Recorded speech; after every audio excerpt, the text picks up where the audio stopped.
Welcome to Sri Chakra news బులెటిన్ల ముందుగా headlines. పీవీపై రూపొందించిన పాటలు సీడీ ఆవిష్కరణ. మంచినీటి కోసం ఖాళీ బిందెలతో రోడ్డుపై బైఠాయించిన గ్రామస్తులు. ఒడిశాలోని పూరిలో ఆషాఢ మాస శుక్లపక్ష ద్వితీయ తిథి పర్వదినాన్న జగన్నాథుని రథయాత్ర. ఏకశిలా విద్యా సంస్థల పుస్తకాల గదిని సీజ్ చేసిన డిఎస్ఎఫ్ఐ నేతలు. హిమాచల్ ప్రదేశ్లో క్లౌడ్ బరస్ట్, పొంగిపోరుతున్న వాగులు, భయాందోళనలో ప్రజలు. ఇక వివరాల్లోకి వెళ్తే, వరంగల్ జిల్లాలో శుక్రవారం తెల్లవారుజామున రోడ్డు ప్రమాదం. ఆలస్యంగా వెలుగులోకి వచ్చిన సంఘటన ఇది. ద్విచక్ర వాహనాన్ని ఢీకొన్న డీసీఎం రాజశ్రీ గ్రాండిన్ ముందు జంక్షన్లో జరిగిన సంఘటన దృశ్యాలు. సీసీటీవీ ఫుటేజ్ ద్వారా వెలుగులోకి వచ్చిన దృశ్యాలు. సంఘటనలో ఇద్దరికి తీవ్ర గాయాలు. ఒకరి పరిస్థితి విషమంగా ఉంది. 108 స్థలానికి చేరుకుని క్షతగాత్రులను ఎంజీఎం ఆసుపత్రికి తరలించారు. చికిత్స పొందుతూ ఒకరు మృతి చెందారు.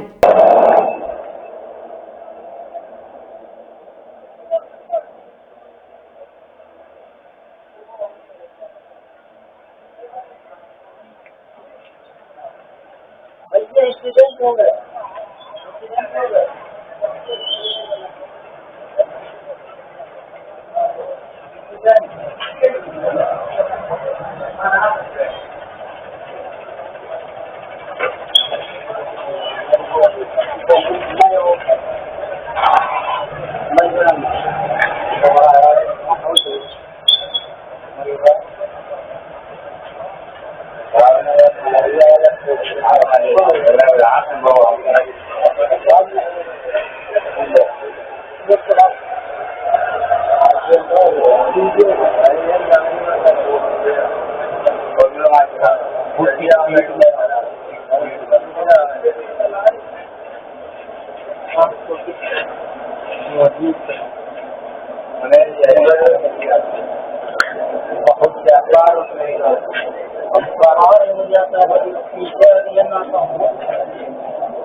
హన్మకొండ ప్రభుత్వ వృత్తి విద్య జూనియర్ కళాశాలలో నిర్వహించిన ఉద్యోగ మేళాను శుక్రవారం రోజున వరంగల్ పశ్చిమ నియోజకవర్గం ఎమ్మెల్యే నాయని రాజేందర్ రెడ్డి ముఖ్య అతిథిగా హాజరై ప్రారంభించారు.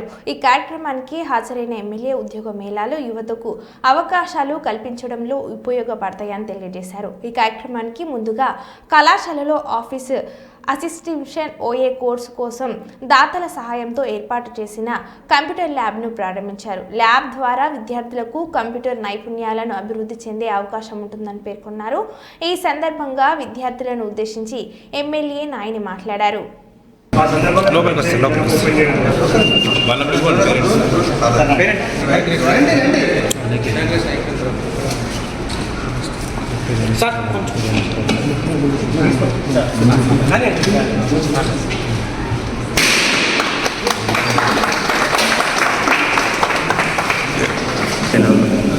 వరంగల్ పశ్చిమ నియోజకవర్గ శాసనసభ్యులు గారు కంప్యూటర్ ల్యాబ్ రిజర్వేషన్ చేయడం జరుగుతుంది. చుంకుల మాధవి సతీష్ గారు కళాశాల విచ్చేసిన ఎమ్మెల్యే గారు సిస్టమ్స్ ఓపెన్ చేయాల్సిందిగా కోరుతున్నారు.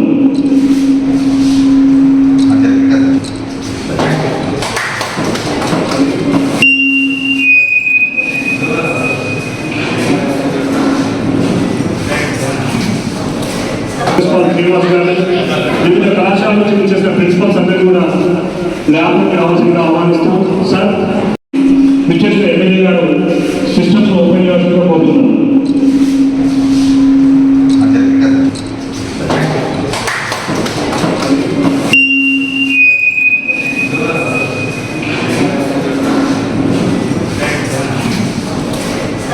శ్రీనివాస్ గారు వివిధ కళాశాల నుంచి వచ్చేసిన ప్రిన్సిపల్స్ అందరినీ కూడా ల్యాబ్లోకి రావాల్సిందిగా ఆహ్వానిస్తూ సార్ ప్రిన్సిపల్ గారు అన్ని కాలేజీలో నుంచి వచ్చినటువంటి ప్రిన్సిపాల్లకు, చదువు అనగానే ఈ వయసులో మీ వయసులో చాలా నిర్లక్ష్యం చేస్తుంటాం. చాలామంది ఏదైతే మనసు పెట్టి చదువుతారో వారి గోల్ గురించి ఆలోచిస్తారో వారు ఎక్కడికో వెళ్ళిపోతుంటారు. ఈ ఏజ్లో నిర్లక్ష్యం వహిస్తే 1,00,000 కోట్లున్న చదువు ముందు తక్కువే అనేది మనం తెలుసుకునే లోపటే మన ఏజ్ అయిపోతుంది, టర్నింగ్ పాయింట్ దాటి వెళ్ళిపోతాం. అప్పుడు అనుకున్నా కానీ ఈ సమయం రాదు. మరి ముఖ్యమంత్రి రేవంత్ రెడ్డి గారు ప్రత్యేక శ్రద్ధ పెట్టి విద్య, వైద్యం ఈ రెండింటి మీదనే ప్రత్యేకంగా శ్రద్ధ పెట్టి గతంలో ఎన్నో ఏళ్ల కింద ఉద్యోగాలు రాని ఎడల ముఖ్యమంత్రి రేవంత్ రెడ్డి గారి తర్వాత జాబ్స్ కానీ ఎన్ని వస్తున్నాయో, జాబ్ మేళాలు కానీ ప్రైవేట్ కంపెనీ నుంచి కానివ్వండి, ప్రభుత్వం నుంచి కానివ్వండి, ఎన్నో ఏర్పాట్లు చేస్తూనే ఉన్నాయి.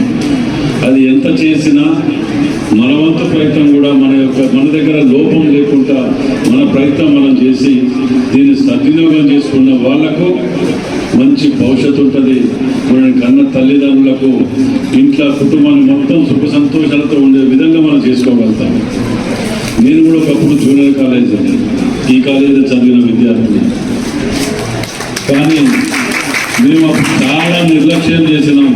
తర్వాత ఇవాళ రాజకీయాలకు వచ్చి ఎమ్మెల్యే కావచ్చు, లేని జీవితం ఉంటుంది. ఏ రాజకీయం ఎంత ఎమ్మెల్యే అయినా ఎమ్మెల్యే ఏమున్నది, 10 మంది వర్కర్లు ఉంటారు, లేకపోతే ఇంకోటి అని అనుకుంటాం. కానీ సమయానికి తిండి ఉండదు, సమయానికి నిద్ర ఉండదు, పర్సనల్ లైఫ్ ఉండదు. వరంగల్ పశ్చిమ నియోజకవర్గంలో మాజీ ప్రధాని కాంగ్రెస్ పార్టీ రజనీతుగ్నుడు స్వర్గీయ పివి నరసింహారావు 104వ జయంతి వేడుకలు ఘనంగా నిర్వహించారు. హన్మకొండ జిల్లా కాంగ్రెస్ పార్టీ కార్యాలయంలో పివి నరసింహారావు చిత్రపటానికి కాంగ్రెస్ పార్టీ నాయకులు, ప్రతినిధులతో కలిసి నివాళులు అర్పించిన వరంగల్ పశ్చిమ నియోజకవర్గ శాసనసభ్యులు నాయని రాజేందర్ రెడ్డి అనంతరం హన్మకొండ బస్టాండ్ ఆవరణలో ఉన్న పివి విగ్రహానికి పూలమాలలు వేసి నివాళులను అర్పించారు. అనంతరం ఎమ్మెల్యే మాట్లాడారు.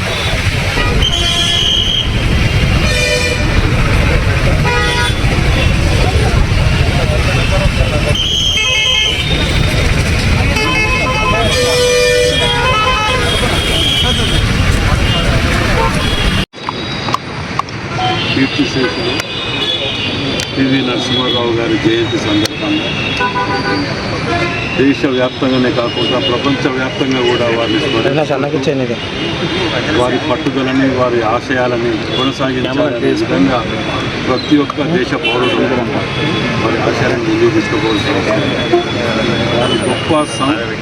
వారు చేసినటువంటి సంస్కరణలు నిజంగా కూడా ఇవాళ భారతదేశం ఈ విధంగా ఉంటున్నది అని అంటే వారు తీసుకున్న నిర్ణయాలు, సంస్కరణలు ముఖ్య కారణం. అందులో ముఖ్యంగా తెలుగువాడు మరియు ఇక్కడ వరంగల్ నుంచి పార్లమెంట్గా కాంటాక్ట్ చేసిన మేము హనుమకొండలో వారికి పనిచేయటం నిజంగా కూడా కాంగ్రెస్ పార్టీలో అప్పుడు మా అదృష్టంగా భావిస్తున్నాం. మరి వారి యొక్క ఎట్లా అంటే ఒక సామాన్యునిగా, ఒక ప్రధానిగా ఏ రోజు కూడా ఇదిగా గర్వంగా ఫీల్ కాదు. ఒక సామాన్య వ్యక్తిగా అభివృద్ధి ధ్యేయంగా దేశాన్ని ఏ విధంగా ముందుకు తీసుకువెళ్ళాలని ఒక ఏకైక ఆలోచనతోటి ప్రణాళికలు రూపొందించడం వల్లే ఇవాళ ఈ విధంగా ఉండటానికి నిదర్శనం. కాబట్టి వారి ఆత్మకు శాంతి చేకూర్చాలని కోరుతూ వారి కుటుంబానికి కూడా ఎల్లప్పుడూ భగవంతుడు ఆయుర ఆరోగ్యాలు అందియాలని కోరుతున్నాను. హన్మకొండ బాలసముద్రంలోని టీఆర్ఎస్ పార్టీ హన్మకొండ జిల్లా కార్యాలయంలో నిర్వహించిన పివి నరసింహారావు 104వ జయంతి కార్యక్రమానికి ముఖ్య అతిథిగా హాజరయ్యారు. ఈ సందర్భంగా పివి చిత్రపటానికి మాజీ శాసనసభ్యులు ఒడితల సతీష్ కుమార్, ప్రభుత్వ మాజీ chief whip, BRS party Hanamkonda జిల్లా అధ్యక్షులు దాసిం వినయ్ భాస్కర్తో కలిసి పూలమాలలు వేసి నివాళులను అర్పించారు. అనంతరం హన్మకొండ బస్టాండ్ జేఎన్ఎస్ స్టేడియంలోని విగ్రహానికి పూలమాలలు వేసి అంజలి ఘటించారు. అనంతరం మధుసూదన్ చారి మాట్లాడారు.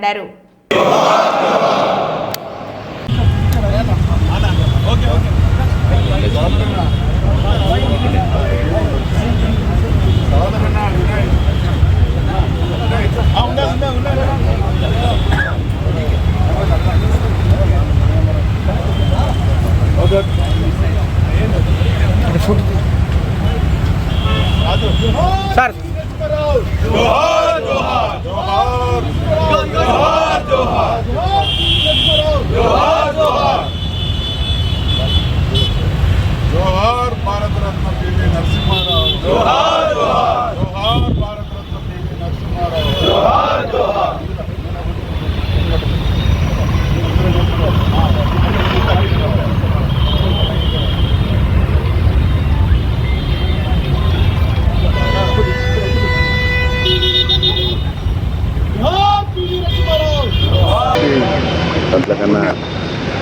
ఒక మారుమూల కుగ్రామం బంగారలో 100 సంవత్సరాల క్రితం పుట్టినటువంటి పివి నరసింహారావు గారు బడులు లేనటువంటి కాలంలో పుట్టి అనేక భాషల్ని ఆపోసన బట్టి సాహిత్యంలో అనేక రంగాల్లో విశేషమైనటువంటి ప్రతిభను చాటినటువంటి మహానుభావుడు. భారత ప్రధానిగా దేశ దశలు దిశలు నిర్దేశించే భవిష్యత్ తరాల క్షేమాన్ని, అభివృద్ధిని, భారత పురోభివృద్ధిని ఆకాంక్షించి దేశంలో ఆర్థిక సంస్కరణలు ప్రవేశపెట్టి ఆనాడున్నటువంటి పోటీ ప్రపంచంతో భారతదేశాన్ని ఈరోజు ఒక అద్భుతమైనటువంటి భారత రాజ్యుడు స్వర్గీయ పివి నరసింహారావు వారు జీవితం మొత్తం ఈ దేశ సముద్రణ కోసం పనిచేసినటువంటి ఆ మహానుభావుల్ని కాంగ్రెస్ పార్టీ మాత్రం అడుగడుగున అవమానించి మనమందరం కూడా ఆ రోజు ఆ దుస్థితిని చూసి ఎంతో బాధపడ్డాం. వారి అంతిమ సంస్కారాన్ని కూడా ఏ రకంగా హేళన చేసిందో కాంగ్రెస్ పార్టీ దుర్మార్గానికి అది పరాకాష్ట. గొప్ప వ్యక్తి, దేశాన్ని అనేక రంగాల్లో ముందుంచినటువంటి తాను అస్థిర ప్రభుత్వం ఆ రోజు పివి నరసింహారావు గారు పరిపాలన కాంగ్రెస్ పార్టీకి 4వ జయంతి ఈరోజు హన్మకొండ జిల్లాలో కూడా పబ్లిక్ అడ్మినిస్ట్రేషన్ చేసుకోవడం జరుగుతున్నది. దీనికి హాజరైన పెద్దలు నరసింహాచారి గారు, అదేవిధంగా గౌరవనీయులు వినయ్ భాస్కర్ గారు, అదేవిధంగా పెద్దలు సీనియర్ న్యాయవాది సహోదరెడ్డి గారికి ఇది విచ్చేసిన ముఖ్యమంత్రి కూడా హృదయపూర్వక నమస్కారాలు తెలియజేసుకుంటూ మనకు చాలా చరిత్రలు చూస్తున్నాం. దాంట్లో పివి నరసింహారావు గారికి ప్రత్యేకమైన స్థానం మాత్రం తప్పకుండా చెప్పేస్తున్నాం. ఎందుకంటే ఒక కుగ్రామం నుంచి వెళ్ళి వారు ఎదిగి వారు లా పాస్ అయిన తర్వాత అటు మహారాష్ట్రలో కూడా ఉండుకుంటూ ఇటు నిజాం సర్కార్ నుంచి విముక్తి కావాలని చెప్పి భారతదేశంలో కూడా హైదరాబాద్ కలవాలని చెప్పి చేసిన ఉద్యమంలో కూడా వారి స్ఫూర్తి ఎంతో ఉంది. వారితో పాటు చాలామంది కూడా ఇక్కడ పార్టిసిపేట్ చేసే సందర్భంగా మనం చాలామంది చూస్తాం. వారు ప్రత్యేకంగా హైదరాబాద్ భారతదేశంలో కలుపుతానికి చేసిన కృషి నుంచి మొదలుపెట్టుకొని మళ్ళీ ప్రధానమంత్రి కూడా మన దగ్గర నుంచి తెలంగాణ నుంచి రావడం అనేది చాలా గొప్ప విషయం అని చెప్పి నేను తెలియజేస్తున్నాను. తెలంగాణ నుంచి వెళ్ళి ప్రధానమంత్రి కాకుండా భారతదేశంలో కూడా ఆ రోజున్న ఆర్థిక పరిస్థితి, ఆ రోజు బంగారం కుదవబెట్టి భారతదేశం నడిపే పరిస్థితి నుంచి వెళ్ళి మళ్ళీ కాళ్ళ మీద నిలబడి స్వయంగా మళ్ళీ అభివృద్ధి అయ్యేటట్టు ఆర్థికంగా తీసుకొచ్చిన వ్యక్తి పివి నరసింహారావు అని కూడా మనం గుర్తు చేసుకోవాలి. అంటే ఇటు తెలంగాణను హైదరాబాద్ని భారతదేశంలో కలుపుడు కాకుండా భారతదేశానికే ప్రధానమంత్రి అయిన పివి నరసింహారావు గారిని ఏకశిలా విద్యా సంస్థల పుస్తకాల గదిని సీజ్ చేసిన డిఎస్ఎఫ్ఐ నేతలు. డిఎస్ఎఫ్ఐ నేతలపై గుండాయిజం ప్రదర్శించిన మహబూబాబాద్ జిల్లా ఏకశిలా యాజమాన్యంపై క్రిమినల్ కేసును నమోదు చేయాలి. సాయి కుమార్, గుగ్లోత్, సూర్యప్రకాష్, శివ వర్మల డిమాండ్. చైర్మన్ తిరుపతి రెడ్డి అండ మాకుంది, మీరు ఏం చేయలేరంటూ ఎవరికి చెప్పుకుంటారు చెప్పుకోండి అంటూ నెట్టేసిన ఏకశిలా యాజమాన్యం. తిరగబడ్డ డిఎస్ఎఫ్ఐ సైన్యం. ఈ కార్యక్రమంలో డిఎస్ఎఫ్ఐ జిల్లా నేతలు జవహర్లాల్, రమేష్, దీపక్, మహేందర్, చరణ్, రాకేష్ తదితరులు పాల్గొన్నారు.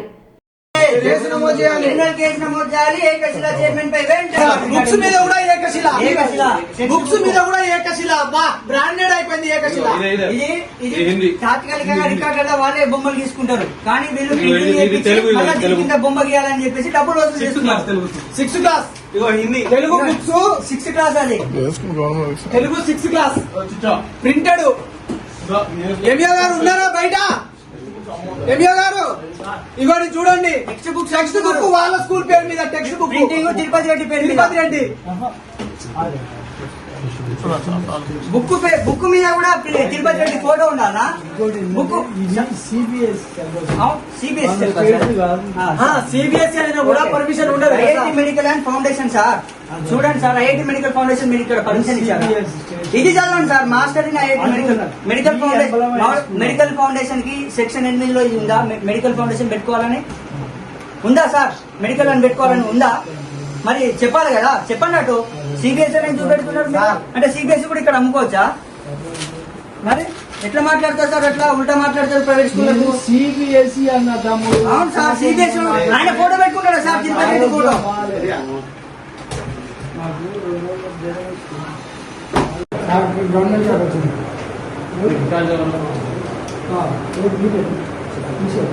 అయితే సార్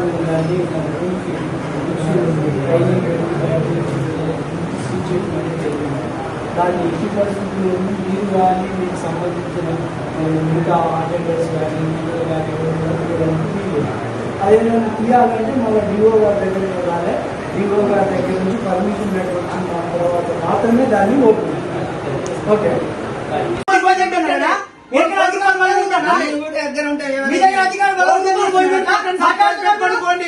గుండాలతో చంపేశాడు. ఏంది ఏం మాట్లాడుతున్నారు మీరు? బయటకు వచ్చి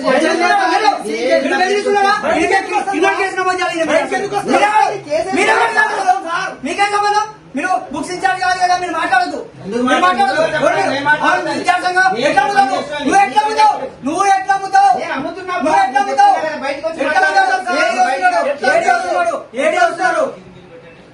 బాగా మాట్లాడుతున్నాడు.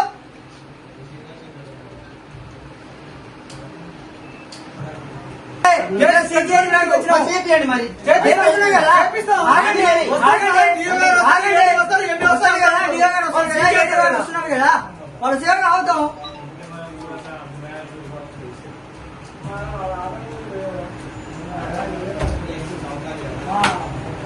మీరు బయటికి రండి అబ్బా. ఎందుకు రావాలి? అన్ని మొత్తం తీసుకోపోదా? ఒక్క బుక్ ఉండడానికి అవకాశం లేదు. మీరు ముట్టుకోవద్దు, ముట్టుకునే అధికారం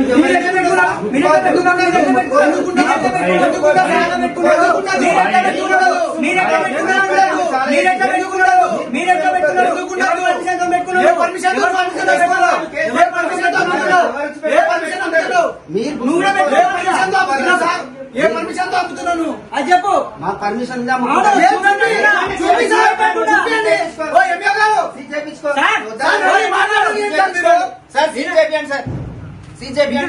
మీరు మాటలు వింటున్నారు కదా, మీరు ఎట్లా మాట్లాడుతున్నారు?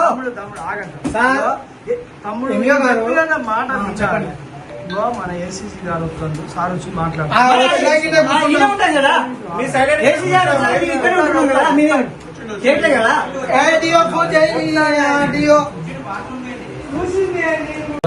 ప్రశ్నించోడు లేకపోతే బెదిరించోడు.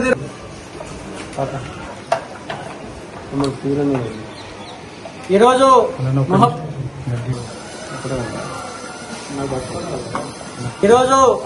మహబూబాబాద్ జిల్లా కేంద్రంలో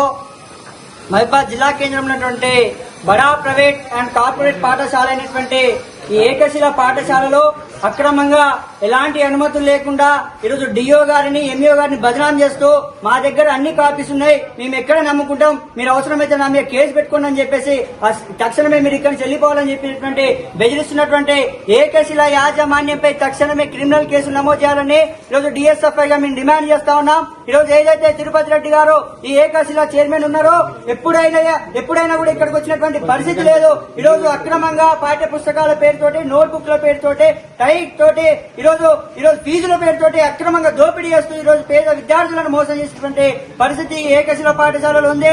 అదేవిధంగా గతంలో కూడా ఈ ఏకశిల పాఠశాల ముందు మేము ధర్నా చేసి ఈరోజు సీజ్ చేయించడం జరిగింది. కానీ ఈ విద్యా వ్యవస్థపై మా మీద నమ్మకం లేదు, ఈ విద్యా అధికారులపై మా మీద నమ్మకం లేదు. తక్షణమే ఇక్కడ ఉన్నటువంటి పాఠ్య పుస్తకాలు అయితే ఉన్నాయో అవన్నీ కూడా ఈ కలెక్టర్ ఆఫీస్ కి పంపించాలని చెప్పేసి మేము డిమాండ్ చేస్తా ఉన్నాం. లేని ఏడల డిఎస్ఎఫ్ఐ ఆధ్వర్యంలో ఈ ఏకశిల స్కూల్ పై సమరశీల పోరాటాలు చేయాలని చెప్పేసి కూడా మేము నిర్ణయించుకున్నాం. అదేవిధంగా ఎవరైతే ఈ తిరుపతి రెడ్డి ఉన్నారో అతనిపై క్రిమినల్ కేసులు నమోదు చేయాలి. విద్యని వ్యాపారం చేస్తూ విద్యార్థుల దగ్గర నుంచి అధిక ఫీజులు వసూలు చేస్తూ లక్షల రూపాయలు దండుకుంటూ హాట్ వాటర్ పేరుతోటి, మెడికల్ వాటర్ పేరుతోటి ఇలా చెప్పుకుంటూ రకరకాలుగా ఇబ్బంది పెట్టేటువంటి పరిస్థితి ఈ ఏకశిల పాఠశాలలో ఉంది. అదే కాకుండా సెక్షన్ ఏ అండ్ బిలో ఉన్నటువంటి విద్యార్థి ఏలో చదివితే మార్చడానికి 7,000 రూపాయలు తీసుకున్నారు ఈ యాజమాన్యం. 7,000 రూపాయలు ఏ విధంగా తీసుకున్నారని చెప్పేసి ఈరోజు మేము ఈ సందర్భంగా హెచ్చరిస్తా ఉన్నాం. సెక్షన్ 8(1) ప్రకారం ఏకశిల పాఠశాలపై తక్షణమే క్రిమినల్ కేసులు నమోదు చేయాలా. ఏదైతే విద్యార్థి సంఘాలను బెదిరిస్తున్నటువంటి ఈ యాజమాన్యంపై తక్షణమే కేసు నమోదు చేయాలని చెప్పేసి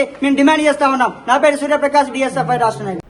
జన్గామ జిల్లా పాలకుర్తి మండల కేంద్రంలో గ్రామీణ పేదరిక నిర్మూలన సహకారంతో నిర్మించబడ్డ ఇందిరమ్మ మహిళా శక్తి క్యాంటీన్ను ప్రారంభించిన ఎమ్మెల్యే మామిడాల యశస్విని రెడ్డి, జిల్లా కలెక్టర్ రిజ్వాన్ బాషా షేక్. ఈ సందర్భంగా వారు మాట్లాడుతూ మహిళలు అన్ని రంగాల్లో రాణించాలని అన్నారు. మహిళా సాధికారదే కాంగ్రెస్ ప్రభుత్వ లక్ష్యమని అన్నారు. ఈ కార్యక్రమంలో బ్లాక్ కాంగ్రెస్ అధ్యక్షులు రాపక్క సత్యనారాయణ, అధ్యక్షులు గిరిఘని కుమార్, సీనియర్ నాయకులు ఎర్రబెల్లి రఘువరావు, మహిళా సంఘాల లీడర్లు, సభ్యులు తదితరులు పాల్గొన్నారు.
క్లియర్ ఉంది.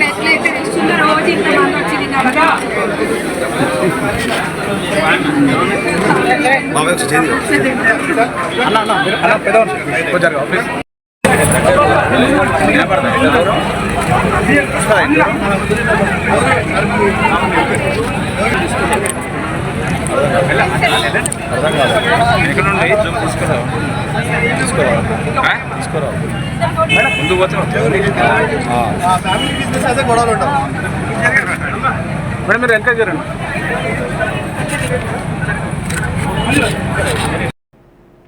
అనారోగ్యంతో మృతి చెందిన తల్లికి అంత్యక్రియలు చేయాల్సిన కుటుంబ సభ్యులు ఆస్తి కోసం పోలీస్ స్టేషన్ మెట్లు ఎక్కారు. వరంగల్ నగరంలోని ఇంతేజర్గంజ్ పోలీస్ స్టేషన్ పరిధిలో ఈ సంఘటన వెలుగు చూసింది. కాశీబుక్కకు చెందిన గోవిందులు కాశీబుగ్గకు చెందిన గోవిందుల రాజ్యలక్ష్మి అనారోగ్యంతో మృత్యువాత పడింది. రాజ్యలక్ష్మికి ఒక కుమారుడు, ఒక కుమార్తె ఉన్నారు. అంత్యక్రియలు చేయాల్సిన ఇరువురు 120 గజాల స్థలం, బ్యాంకులో ఉన్న 10 లక్షల నగదు కోసం మృతదేహం ఎదురుగానే పెద్దలు నచ్చజెప్పినా వినకపోవడంతో ఇది కాస్త పోలీస్ స్టేషన్ వరకు వెళ్ళింది. అంత్యక్రియలను ముగిసినాక సమస్యలను పరిష్కరిస్తామని కుమారుడి సుధాకర్ కుమార్తెను పోలీస్ స్టేషన్ నుంచి ఇంటికి పంపించారు. పోలీసులు ఎంత ప్రయత్నం చేసినా వినకపోవడంతో పెద్దల సమక్షంలో ఇరువురు ఒక ఒప్పంద పత్రాన్ని రాసుకున్నంతరం ఇంటికి వెళ్లిన కుటుంబ సభ్యులు రాజ్యలక్ష్మికి అంత్యక్రియలు నిర్వహించారు. రాజ్యలక్ష్మి కూతురు కుమారుని వైహారశిలపై కాలనీవాసులు మండిపడ్డారు.